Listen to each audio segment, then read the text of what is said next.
I'm going to talk about young people, if I may. Um, that line that I've heard too many times, where somebody told a patient, "You're too young to have cancer." That line, I just don't want to hear that line again. I really don't. There are 2,500 people who are young who are diagnosed with colorectal cancer each year in the United Kingdom. Now, when I talk about young, that means 40 years old, essentially. So the average age of people getting colorectal cancer is about 64 and a half. Most people get it 60s, 70s, but there are people, in fact, 6% of all cases are younger people. I think I told you last year, but I think a year before last, on 1 week, I operated on 4 young women. One was 40, one was 39, and two were 38. Two of them had young children. One of them had just got married. One of them wanted to have children.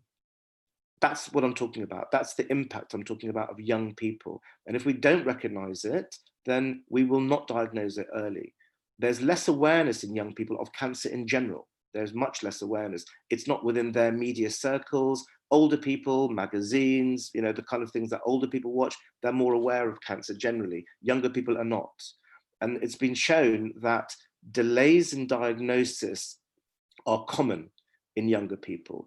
And actually, on one study, they demonstrated that people were seen more than 5 times by a clinician before they were referred to a specialist. 5 times. That could have been an A&E doctor, it could have been a nurse, it could have been a GP, it could have been anybody, but 5 times before someone thought, hang on a minute, you might have cancer. And it's raising that awareness that people may have it, and not the presumption that you haven't got it. That's the wrong way around. It's raising the index of suspicion for people to have cancer. So that line, "You're too young to have cancer," is a line that's wrong. I mean, we've published on this, we've written papers on it, that actually the incidence of people who are young having cancer is increasing year on year. So it's something that we have to really stress and be aware of.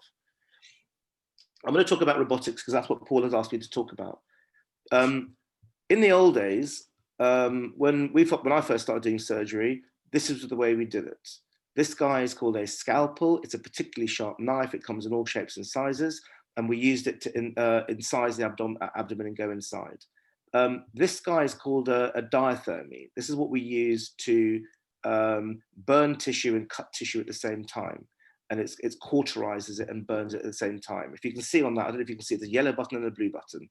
The yellow button cuts specifically, and the blue button coagulates specifically. We open the abdominal cavity with a combination of a knife and a diathermy, and we go into someone's tummy, and that's what it looks like. I'm sorry for showing you this, but I thought it might be interesting for you. This is the old style of surgery. This is what we used to do more often. I still do this for many cases, but we evolved then towards what was called laparoscopic, or what people know as keyhole surgery. This is me putting a camera in someone's tummy and using instruments to hold the tissue, to dissect it. And I've still got the same cauterization. I've still got the ability to cut tissue, to burn tissue. All of those guys on this call, a few of you have had this operation. So just to orientate you, this is the sigmoid colon coming down. The rectum has been cut already, and we're joining up the bit from the top to the bottom. And this is, again, the same thing. I'm looking down in the pelvis here. You will not be able to orientate yourself, but essentially looking down inside the pelvis, that's what it looks like with a camera. And then what we did, we've evolved into robotic surgery. There's 3 of us consultants who work at the Marsden, and also Aradazi, also some of you might have heard of. He works there sometimes as well. That's Paris Tekis on the left, using the console. That's myself, and that's Christos Kondovinicius, who many of you will know as well. What robotic surgery is, it's a sea change in terms of the management of surgical management all round, actually. It was really pioneered a lot by the urology surgeons. So the standard of care now urologically for prostate cancer is to use a surgical robot. The robot that we have, and this robot I'm showing you now, is the Da Vinci Xi intuitive robot. That's what it's called. Now, if you look at it, this is a sort of magnified version of it. So there's different arms on it. The middle arm, which hasn't got a number on it, is the camera. This is a high definition 3D camera, which I then make an 8mm hole in someone's tummy. I insert the camera, and then I put 3 other arms in the abdominal cavity, 1, 2, and 3, and these have instruments at their tips. and we're using those instruments. They can have a grasper, they can have a cutting device, they can have a pair of scissors connected to a diathermic device. I can then do what is the most precise operation imaginable. It really is. And so it feels like I'm walking inside someone's abdominal cavity. That's what it feels like. And it feels like I'm actually almost looking around because it's 3D. So it feels like I'm walking inside. I'm seeing nerves that I can't even see with an open approach because it's magnified 5 times. It's better than my eyesight. And then I go on the side on one of these consoles and I use my consoles with a one-to-one, which means any movement I make on my hand is transmitted to the instruments, and I dissect the tissue out.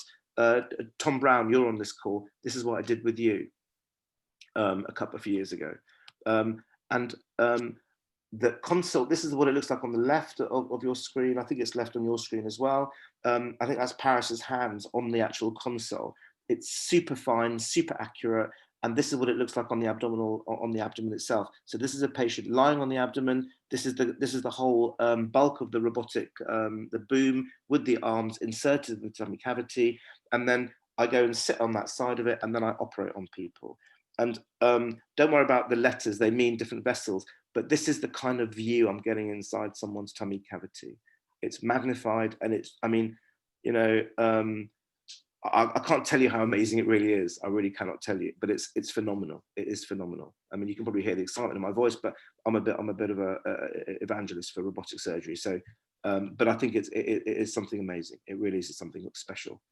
You know what? In the last 5 minutes while you were talking, Paul, I just got together some of these things, particularly because I saw Christine on the call. So this is Christine Lopton. We did this pioneering operation on her. Where she had, I'm sure she won't mind me saying because it's been in the national press, so confidentiality is slightly wavered on this. But what we did with her, Christine had a cancer starting off in the rectum and invading into her uterus, into her womb. And together with a gynecological surgeon, the two of us then removed it, what we call en bloc. So the cancer's going from the rectum into the uterus, and we removed the whole lot together. I then was able to join her up, so take those two ends and put them together again. And I gave her a temporary stoma, and then I've reversed her back again. I'd like to hear from Christine later on, but this is her. She was in all the national newspapers. She became a bit of a celebrity because of it. And on the right-hand side of the picture was another guy who I did an operation on. I think it was 2018, and it was the first time it's been done. And it was removing of all the pelvic organs in a man. And he was 40 years old. And that operation with an open approach, the traditional approach, would have meant he would stay in hospital for about 2 to 3 weeks. He was ready to go home after day 4. I kept him in for a couple of days more because I felt I better, you know, just in case something happened, because it was that pioneering and that different. But he was ready to go home on day 4. He ended up with his bladder, his prostate, his anal canal, and his rectum removed. He ended up with 2 bags, one for poo and one for wee.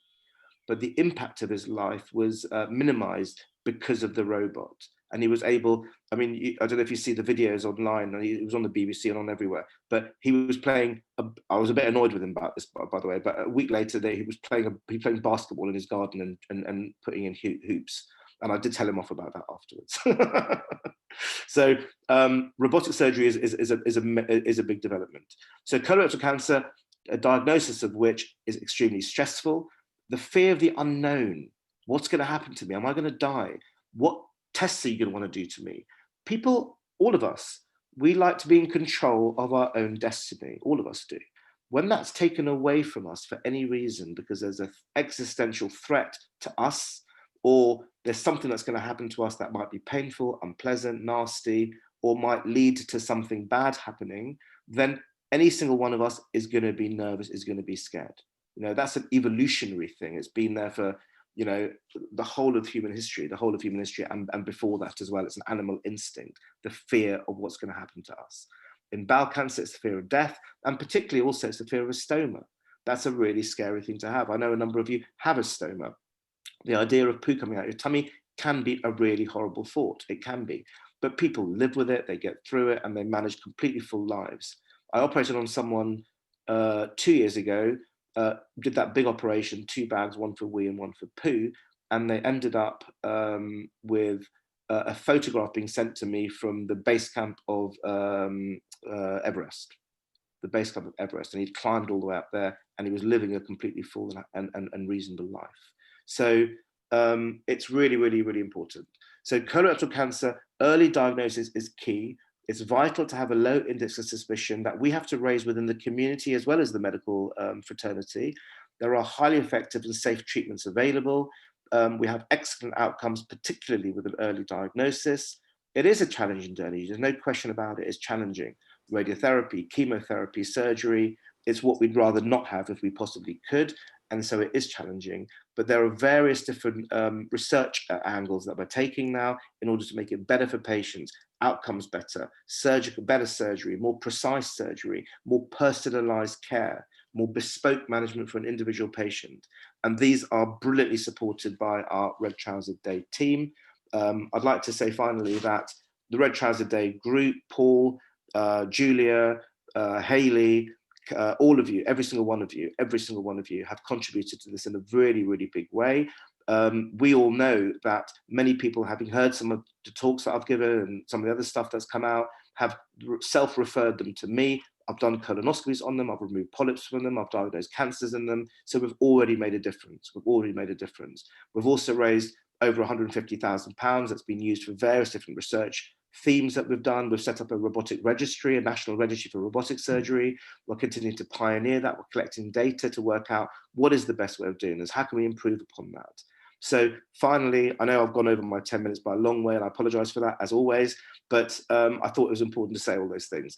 Fantastic work by Paul, Julia, and the gang, and the whole Red Trouser Day team. Thank you very much. Thank you, Chair. I think you made a point at